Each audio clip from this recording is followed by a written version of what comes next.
벤츠 여검사 사건은 남녀 간의 사랑이었다면 그렇습니다. 이번에는 동성 간의 엄청 우정? 오래된 그 우정을 가지고 얘기하는 건데 만약에 그렇다면 우정이라는 이름 하에 이루어지는 모든 금전거래나 모든 유무형적 편의 제공은 전부 다 무죄가 돼야 되거든요. 이거는 좀 옳지 않지 않나. 상식적으로 생각입니다. 옳지 않다. 손 변호사님, 이거 네. 상식적으로 그렇지 않아요? 진짜 모든 게 다 우정이다 그럼 끝나버리잖아요. 네. 그렇지 않죠. 그렇지 않고요.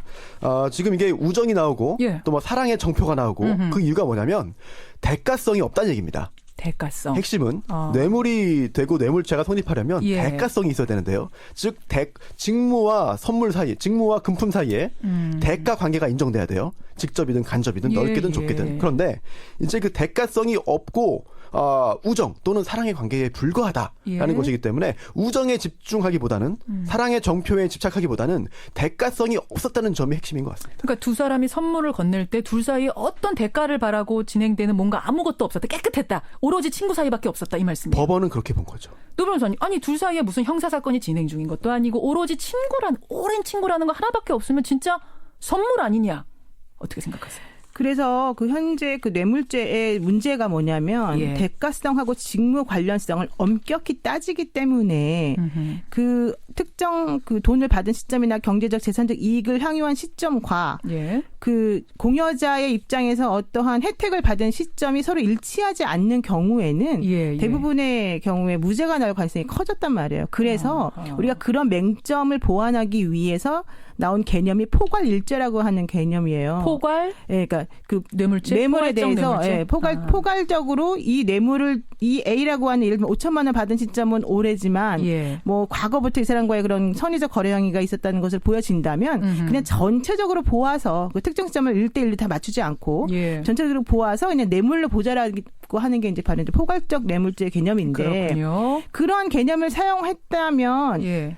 이것을 대해서 왜 뇌물이 아니라고 보는지 좀 의문이 된다는 거예요. 왜냐하면 예. 먼저 말씀하시겠어요? 아니면 지금? 말씀하세요. 예, 왜냐하면 제가 조금 여러 가지 정리를 해봤는데요. 예.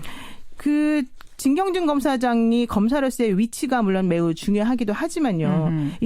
그 넥슨이 예전부터 있었던 그 특혜받은 게 사실은 되게 많고 우리가 보기 이해 안 가는 무혐의 처분 같은 게 되게 많았거든요. 자, 그러니까 진경준 검사장한테 주식을 건넬 그 당시 말고 그렇죠. 그 후로 많은 특혜들이 있었다. 그럽니다. 이제 와서 보니 있었다 이 말씀이죠. 그렇습니다. 예, 그러니까 예를 들면은 예전에 그 넥슨의 김정주 대표가 병역 비리 한번 의혹에 휩싸인 적이 있었고요. 예. 정부로부터 돈을 받아가지고 어떤 일을 하기로 했는데 그 돈을 횡령했다라고 하는 혐의가 있었습니다. 예. 근데 그런 모든 것들 2003년도에 있었는데 이런 횡령과 병역비 위반 혐의가 모두 무혐의가 났습니다.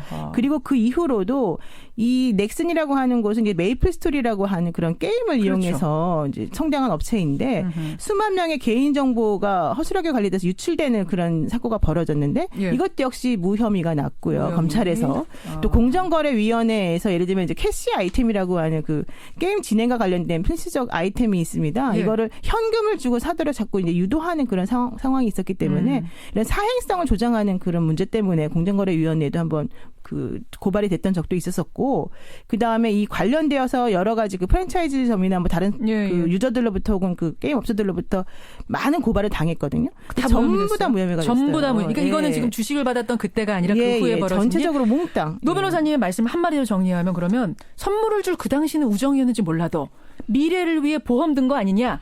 그렇죠. 포괄적 뇌물이다. 게다가 김정주 씨 자체가 뭐라고 말했냐면 이 사람이 검사기 때문에 진경준이 검사기 때문에 언젠간 어떤 도움을 줄 수 있을 거라고 생각해서 미리미리 다 준 거다라는 말을 했었단 말이죠. 그런 말까지 나왔어요. 손 변호사님 이거 굉장히 좀 변호하기 난처해지실 것 같은데 미래를 위해 보험 든 거 아니냐. 그렇죠. 그럴 수 있습니다. 그런데 그럴 수 있어요. 그런데 일단 기본적으로 형사 재판에서 판사가 법관이 유죄 판결을 선고하기 위해서는 실제로 그 법관이 합리적인 의심을 할 여지가 없을 정도로 공소사실, 즉 뇌물죄가 있었다는 점에 대해서 증명력에 의한 증거에 의해서 검사가 입증을 해야 돼요. 그러니까 미래를 위한 보험을 든 거라고 합리적인 의심이 되더라도 거기에 대한 확실한 근거가 있어야 된다. 어떻게 의심만으로 되느냐? 증거를 제출해야 될 책임이 검사에게 있고 검사가 그러한 유죄의 증거를 제출하지 못했을 경우에는 검사가 유죄를 입증 못한 거니까 무죄가 선고되는 거거든요. 근데 조금 전에 김정준 회장이 그랬다면서요. 이거 뭐라고 했다 그랬죠? 김정주 회장이 뭐라고 했냐면 앞으로 가능성을 생각해 보는 차원에서 보험 드는 입장에서 내가 이 사람에게 돈을 준 것이다. 이건 이제 나중에 한 얘기긴 합니다만 이런 얘기를 하긴 했거든요. 그것만으로는 안 돼요. 그리고 또 공정이나 뭐 횡령, 병역 비리, 여러 건의 고발 등등이 다 이제 형사처벌로 이어지지 않았다고 했는데 그렇다면은 이게 진경준 당시 검사가 영향력을 행사해서 무마했다는 증거가 있나요?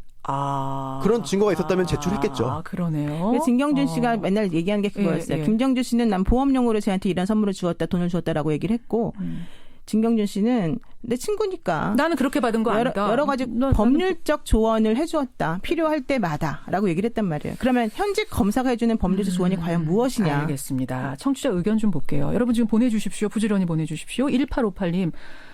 아니 전국이 이런데 이 와중에 법원도 탄핵해야 됩니까? 이렇게 법원 판결에 너무나 불만이 많은 문자들 들어오고 전영조 님도 상식을 벗어난 판결 같다라고 말씀하셨어요.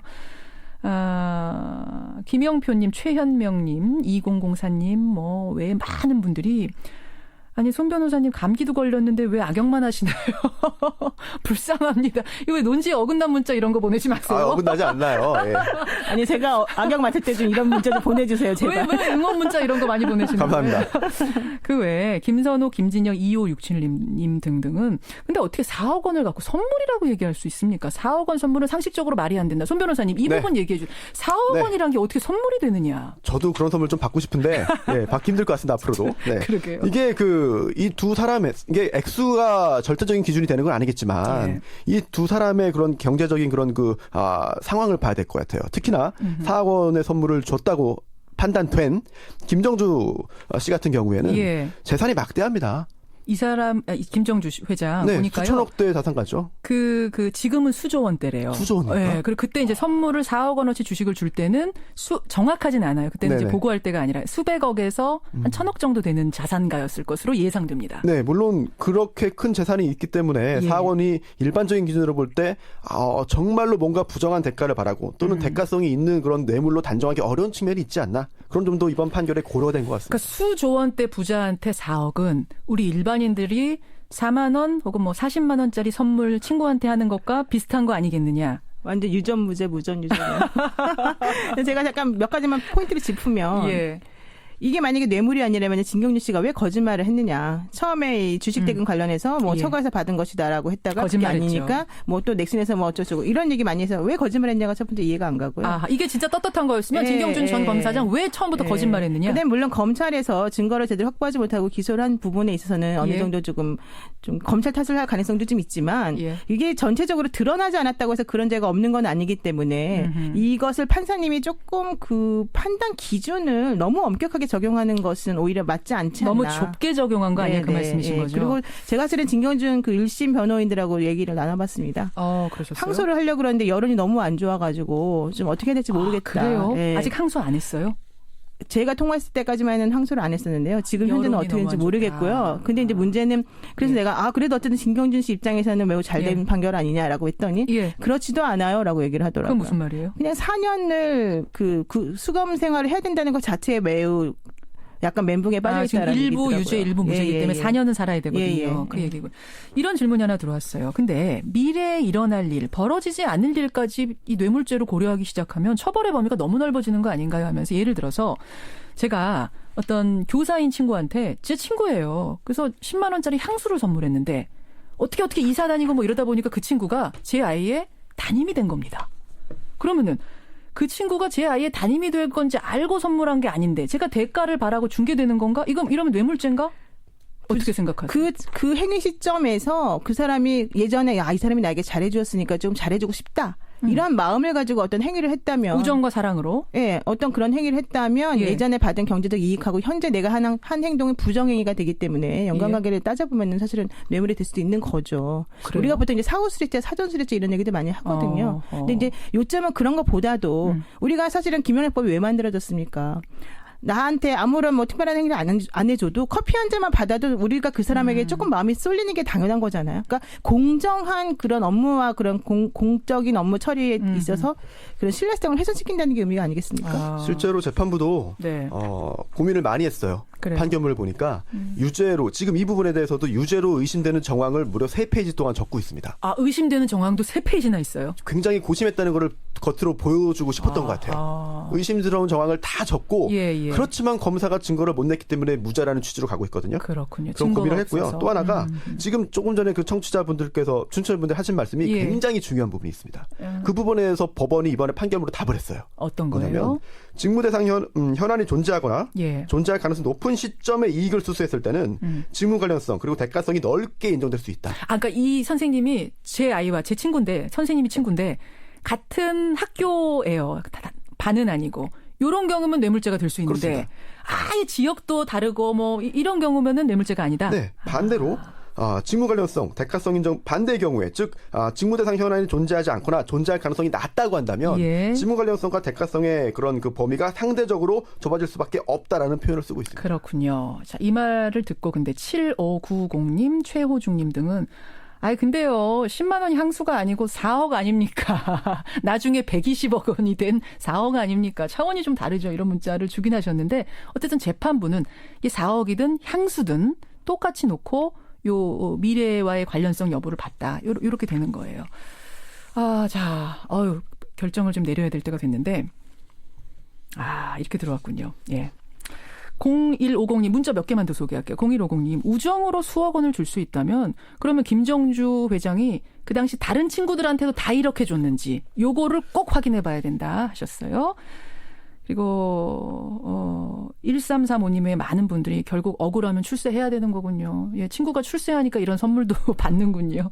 이런 문자. 9796님 선생님들은 커피 한 잔도 안 되는 세상인데 높은 사람들은 법을 요리조리 잘도 피해갑니다. 이런 문자들 주고 계시는데 지금 문자 흐름 보면 아시겠지만 손 변호사님. 네. 오늘 굉장히 힘든 판결이 나올 것 같아요. 네. 각오하고 계시고요. 마감하겠습니다. 오늘 진경준 전 검사장에게 내려진 진경준 전 검사장이 받은 4억 원어치 주식 과연 뇌물이냐 우정의 선물이냐 우리 청취자 배심원들의 선택은 무려 97% 대 3%. 죄송해요, 송 변호사님. 97대 3으로 유죄, 뇌물죄가 맞다. 노 변호사의 손을 들어주셨습니다. 근데 우리 예상은 했어요, 사실. 그렇죠? 그렇죠. 그리고 이제 국민 법감정에 의하면 당연히 뭐 100% 뭐 유죄다라고 나와도 사실은 이상하지 않은 상황이었는데 이제 그래도 결국 법리라고 하는 것을 또 촘촘히 따져보지 않을 수가 없기 때문에 이런 현상이 벌어진 것 같고 많이 씁쓸합니다. 그래. 손 변호사님 한 말씀 하세요. 아직 판결이 확정된 게 아니고요. 항소한다고 한다면 다시 한번 또 이 부분에 대한 판단이 이루어질 것이기 때문에 과연 법원에서 최종적으로 어떤 판단을 할지 저도 궁금하고 법리적인 그런 검토가 좀 더 있어야 되지 않을까 생각합니다. 5843님은 꼭 환수해야 된다. 일반인들은 이 120억 원 얘기 듣고는 힘 빠져서 일이 손에 안 잡히실 정도래요. 이분은. 그리고 최호중님은 혹시 판사님도 저 김정주 회장이랑 친구하고 싶었던 건 아닙니까? 이런 문자까지 들어올 정도로 여론은 좋지 않습니다. 하지만 뭐 여론만으로 재판하는 건 아니고요. 법적인 부분도 꼼꼼히 따지되 그것이 팔이 안으로 굽듯 진경준 전 검사장에게 유리하지만 유리하게 어거지로 갖다 붙이는 재판만은 아니었으면 좋겠다.